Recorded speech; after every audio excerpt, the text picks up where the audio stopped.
Hello everyone, I am Shreya और आज हम बात करने वाले हैं स्कॉलरशिप के लिए एससी स्टूडेंट के लिए, जो कि अप टू 25 लाख तक जा सकती है अगर आप 12th के बाद की स्टडीज़ अपनी शुरू करने वाले हैं तो स्कीम का नाम है scheme of top class scholarship for SC students. तो हम शुरू करते हैं कि इसका हम सबसे पहले डिस्कस करेंगे कि इसका एलिजिबिलिटी क्राइटेरिया क्या है, सेकंड क्या डॉक्यूमेंट्स रिक्वायर्ड हैं, क्राइटेरिया ऑफ सिलेक्शन क्या है और फंडिंग प्रोसेस क्या है, और लास्टली लास्ट डेट अप्लाई करने की क्या है।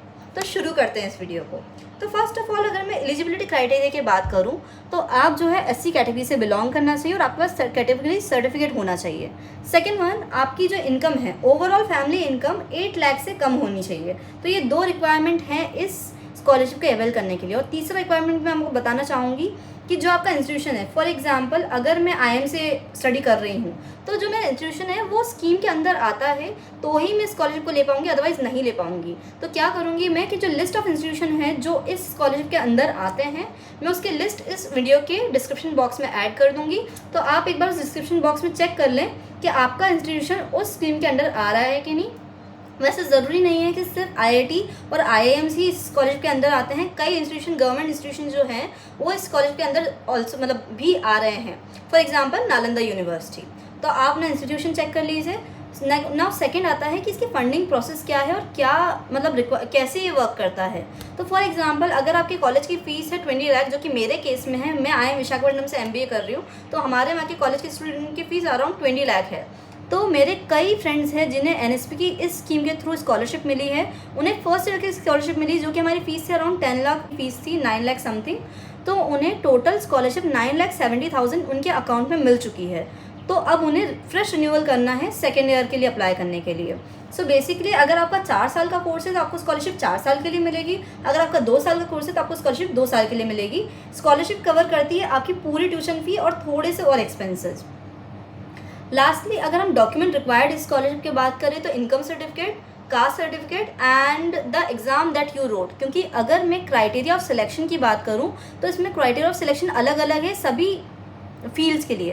फॉर एग्जांपल अगर आप मैनेजमेंट के लिए आगे वो कर रहे हैं, स्टडी कर रहे हैं, तो आपका criteria most of the institution के लिए कैट दिया गया है, कई के लिए अलग भी दिया गया है। तो आप इंस्टीट्यूशन चेकलिस्ट में देख सकते हैं, क्योंकि जहाँ पर इंस्टीट्यूशन दिया है उसके पास में अनादर एनेक्चर में गई है कि कौन सी एग्ज़ाम की रैंक के बेसिस पे आपका क्राइटेरिया सिलेक्शन होगा कि आपको लेना है, सिलेक्ट करना है स्कॉलरशिप के लिए या फिर नहीं करना है। फॉर एग्जांपल अगर हम आईआईटी की बात करें तो उसके लिए जेईई में रैंक आपकी क्या है वो सिलेक्शन का क्राइटेरिया है। अगर मैं मैनेजमेंट स्टडीज़ आईएम्स की बात करूं तो कैट सिलेक्शन क्राइटेरिया है।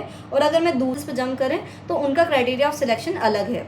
ज़रूरी नहीं है कि सबका क्राइटेरिया सिलेक्शन, फॉर एग्जांपल अगर मैं मैनेजमेंट के लिए जा रही हूँ तो सिर्फ कैट ही सिलेक्शन क्राइटेरिया हो, अदर एग्जाम्स को भी कंसिडर किया जा रहा है। आप एक लिस्ट ज़रूर चेक करना और उसके अकॉर्डिंग आप इवेल्यूएट कर सकते हो कि where you stand. Now on additional advice, यहाँ पर हमारी वीडियो एंड होती है। मैं लास्ट डेट अप्लाई करने की मेंशन कर देती हूँ जो कि है 31 अक्टूबर 2025। जी हाँ, आप 31 अक्टूबर 2025 तक इस स्कॉलरशिप स्कीम के लिए अप्लाई कर सकते हैं और मे बी आप सिलेक्ट भी हो जाए। आई होप कि आप ज़्यादातर स्टूडेंट इसमें सिलेक्ट हो। टोटल 4500 सीट्स अवेलेबल हों all over India under this scheme. और नाउ एडिशनल, यहाँ पर हमारी वीडियो होती है एंड अब additional advice from my side. अगर आपको लग रहा है कि आपका कैट का परसेंटाइल कम है या कोई सी भी एग्ज़ाम जो एलिजिबिलिटी क्राइटेरिया फॉर सिलेक्शन है, अगर आप उसमें कम भी है तो भी मैं कहूँगी कि आप स्कॉलरशिप के लिए ज़रूर अप्लाई करें। क्योंकि मैंने ऐसे केसेस देखे हैं जिसमें इवन जो स्टूडेंट्स हैं उनका अगर परसेंटाइल 75 परसेंटाइल भी है तो भी उन्हें स्कॉलरशिप मिली है, क्योंकि हो सकता है कि ज़्यादा नंबर ऑफ स्टूडेंट्स ने अप्लाई ना किया हो। तो आपको अगर लग रहा है कि आपका परसेंटाइल कम है या फिर रैंक कम है तो भी आप अप्लाई ज़रूर करें, ताकि आपको बाद में अफसोस ना हो और मे बी आपको सिलेक्शन हो भी जाए होपफुली। सो ख़त्म करते हैं इस वीडियो को। एक मेरे तरफ से इन्फॉर्मेशन, एडिशनल इन्फॉर्मेशन मैं आप लोगों को देना चाहूँगी कि मेरी जो अपकमिंग वीडियो है वो है अब्रॉड की स्कॉलरशिप के लिए, जो कि अराउंड 1 करोड़ तक की मिल सकती है। मेरी खुद की एक फ्रेंड है, हम एक ऐसी फीमेल मेरी फ्रेंड से बात करेंगे, फीमेल स्टूडेंट से, जो कि अब्रॉड स्टडीज़ के लिए गई है और उन्हें 1 करोड़ तक की स्कॉलरशिप मिली है। तो नेक्स्ट अपकमिंग वीडियो हमारी उस बारे में होने वाली है। तो अगर आपको उसके बारे में भी जानना है तो do subscribe to my channel, hit a like button. अगर ये वीडियो आपके